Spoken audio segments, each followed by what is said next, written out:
Olha só, hoje não deu para gravar o vídeo de manhã. Aconteceu um monte de coisas estranhas. Para começar, que eu acordei num horário bem mais avançado do que estou acostumado a acordar. A hora que eu pego o celular, abro o celular, está lá, 7 horas e 7 minutos. Para quem começa a estudar sincronicidade, já começa a pensar assim: nossa, tem alguma mensagem aí que o universo está querendo me passar. E aí, vou na minha sala, em frente à estante de livros, olha só, tem um livro caído no chão, mas numa posição bem assim, como se estivesse me mostrando, me entregando o livro. E é esse livro aqui, O Eu e o Inconsciente, do nosso mestre Carl Gustav Jung. Daí abri o livro aqui, que tema fascinante. Nós vamos falar sobre ciência e Deus. Vamos lá?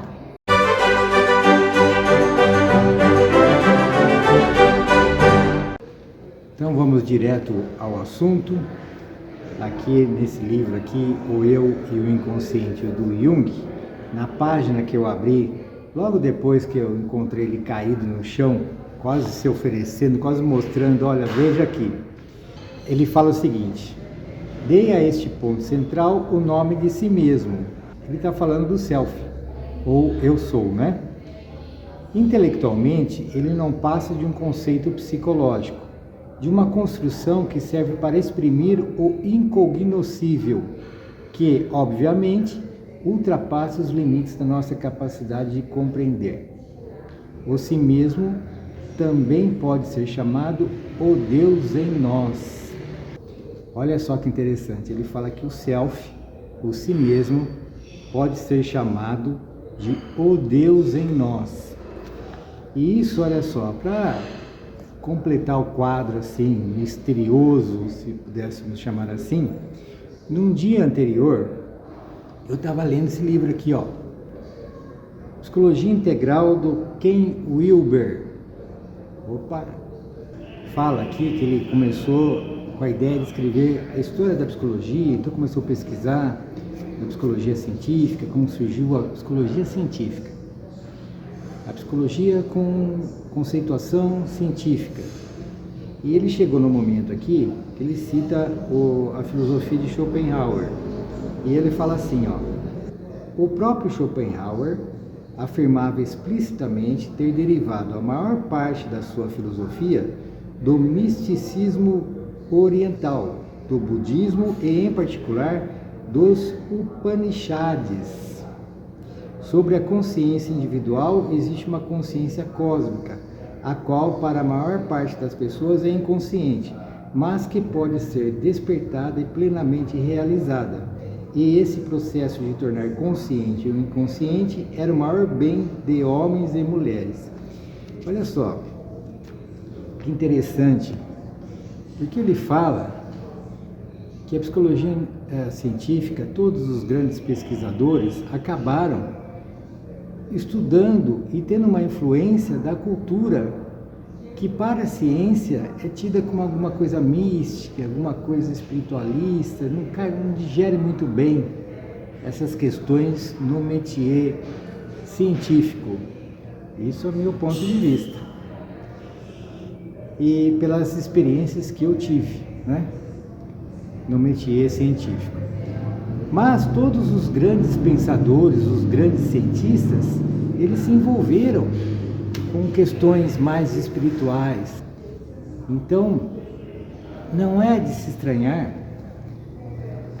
que o Jung fale aqui que o si mesmo também pode ser chamado o Deus em nós. Porque cada vez que a gente se aproxima mais profundamente do conhecimento, a gente vai se deparando com a ideia de Deus, o sentir Deus, intuir Deus, que existe alguma coisa maior que tudo.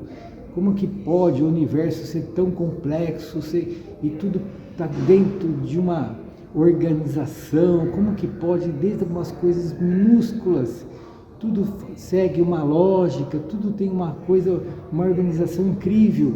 Então, nos leva a pensar em Deus como alguém que está organizando tudo isso, né? Então, daí vem o Louis Pasteur, por exemplo, e ele fala o seguinte: um pouco de ciência nos afasta de Deus, muito nos aproxima. Porque quando a gente começa a estudar, principalmente assim, uma ciência mais acadêmica, mas assim, nos primeiros passos da ciência, então é muito materialista, muito focado ali na comprovação da causa e efeito, na medição, na ciência quantitativa, né, para não se perder nos devaneios de uma ciência qualitativa, de elucubrações mentais, que daí não é campo da ciência, aí é campo da filosofia, metafísica, e assim a ciência se restringe a si mesma, coisa que os grandes pensadores acabavam tendo as suas experiências em outras culturas, porque isso faz parte da cultura natural do ser humano, se fixando mais nos fenômenos humanos do que no status científico. Então, quando a pessoa está mais preocupada em ter um status científico, em seguir as regras da ciência, que são limitadas, são bem interessantes, muito bem organizadas, só que são limitadas, né? A ciência não tem metodologia capaz de avançar em campos mais amplos, mais profundos, como agora nós estamos caminhando com a física moderna, com a mecânica quântica, né? Que nos está nos dando uma esperança muito interessante de a gente dar os próximos passos aí a nível de uma ciência mais espiritualizada. As duas se encontram, a espiritualidade e a ciência se encontrando, e daí talvez a gente fique mais fácil a gente falar de Deus dentro desse métier científico. Você veja, todos os grandes pensadores acabavam falando alguma coisa de Deus. Einstein, por exemplo, Albert Einstein, falava que Deus não joga dados com o universo. Então, querendo dizer que não é assim, não existe coisas aleatórias que não tem um porquê, não tem um significado mais profundo, né? E certa vez, um repórter perguntou para o nosso mestre Carl Gustav Jung. Ele perguntou assim para o Jung: você acredita em Deus? E Jung respondeu assim: não preciso acreditar em Deus, sei que Ele existe. Não preciso acreditar em Deus, eu sei que Ele existe. What sort of religious upbringing did your father give you? Oh, we were Swiss Reformed. And did he make you attend church regularly? Oh, well, that was quite natural. Yes. Everybody went to church on Yes. Sunday. And did you believe in God? Oh, yes. Do you now believe in God? Now, difficult to answer. I know. I don't need to believe. I know. Pronto, já foi uma coisa que gerou uma polêmica danada. Não porque ele... Qual é o problema? Né? A polêmica foi causada pela cabeça dos outros, com o modo de pensar dos outros, com a cultura dos outros. Quando ele fala assim, eu sei, eu imagino, que é baseado em certas evidências que ele foi juntando durante a sua trajetória enquanto pessoa, enquanto indivíduo, enquanto um indivíduo buscando o seu processo de individuação, de autoconhecimento mais profundo, e no seu trabalho científico como médico psiquiatra, investigando essa grandiosa e misteriosa alma humana.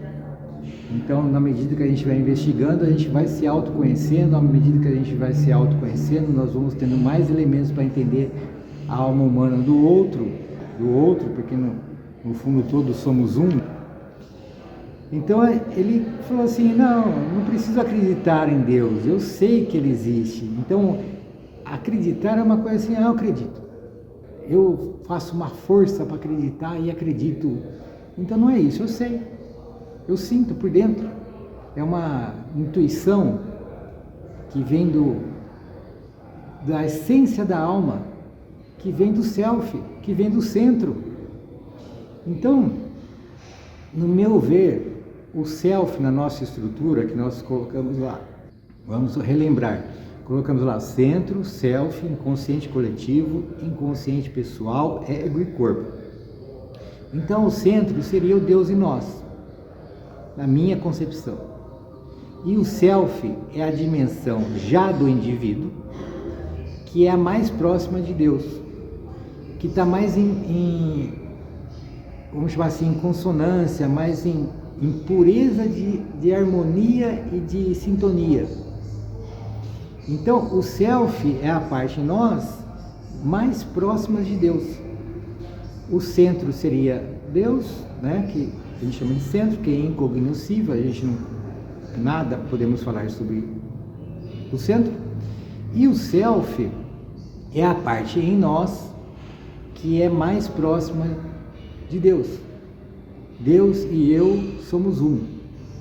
Poderia dizer o self assim, que o self somos nós. O self e o ego e o inconsciente somos um indivíduo. Então essa parte do self, essa dimensão do self seria a que está mais próxima de Deus. Então está mais próxima do centro da mandala.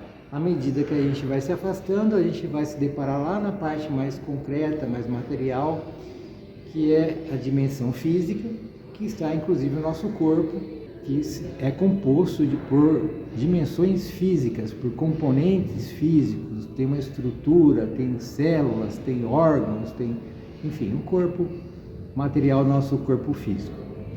Então, muito interessante isso aí, porque a gente traz um tema que é Deus, espiritualidade, para o campo da ciência. Será que é possível nós termos uma ciência que leve em consideração Deus nos tempos atuais? Será que nós podemos ter uma psicomotricidade divina? Uma psicomotricidade que leve Deus em consideração?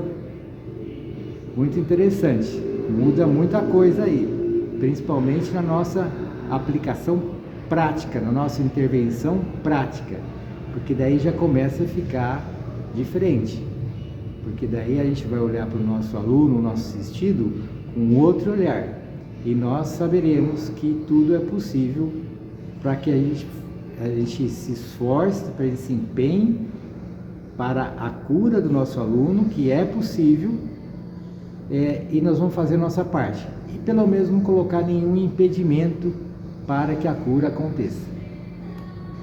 É isso aí.